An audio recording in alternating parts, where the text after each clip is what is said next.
Hello everyone, সবাই কেমন আছো? আশা করি সবাই ভালো আছো আর আমরাও ভালো আছি। এই যে দেখো, একটা ছোট ব্লগ নিয়ে চলে আসলাম সকাল সকাল।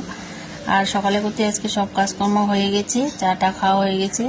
আর কয়েকটা বাসন টাসনগুলো ছিল চা খাওয়ার, এগুলো একটু ধুয়ে নিই, তারপরে তো আবার রান্না বাড়া শুরু হবে। তাই ভাবলাম যে এগুলো ধুয়ে একটু পরিষ্কার করে রান্নাঘরটা পরিষ্কার করে রেখে যাই, সব রেডি করে। তারপরে আসা একটু রান্নাঘরটা পরিষ্কার দেখলে ভালো লাগবে, রান্না করতেও ভালো লাগবে। তাই এগুলো পরিষ্কার করে রেডি করে রেখে যাব, এই ধুয়ে টুয়ে পরিষ্কার করে যাই। আর এদিকে সবজি টবজিগুলো কেটে রেডি করি। আর কালকে বরে নিয়ে আসছে মিষ্টি কুমড়া ডোগা। আর দেখো শুকিয়ে কি অবস্থা হয়ে গেছে। ভাবছি যে এটা বাটা মাছ দিয়ে ঝিঙে আলু মিষ্টি কুমড়া ডোগা দিয়ে বাটা মাছের ঝোল করব, কিন্তু দেখো মিষ্টি কুমড়া ডোগার কি অবস্থা, শুকিয়ে কাঠ হয়ে গেছে। দেখি তার মধ্যে দু একটা বেছে বেছে যদি বের করা যায়, এগুলো দিয়ে একটু ঝোল করব। আর বাবুর জন্য একটু করব চিকেন আনা আছে, তাই আলু টালু পেঁয়াজ কেটে রেডি করে রাখি।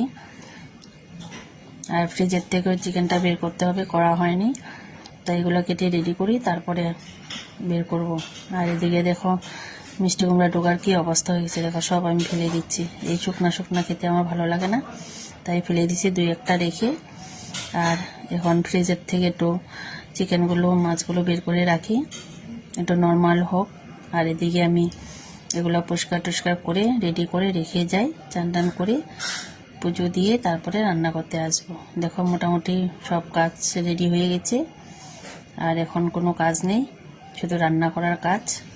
তাহলে যাই, চান টান করে আসি, রান্না করবো। আর তোমরা কে কী রান্না করছো একটু কমেন্ট করে জানিও। Bye bye.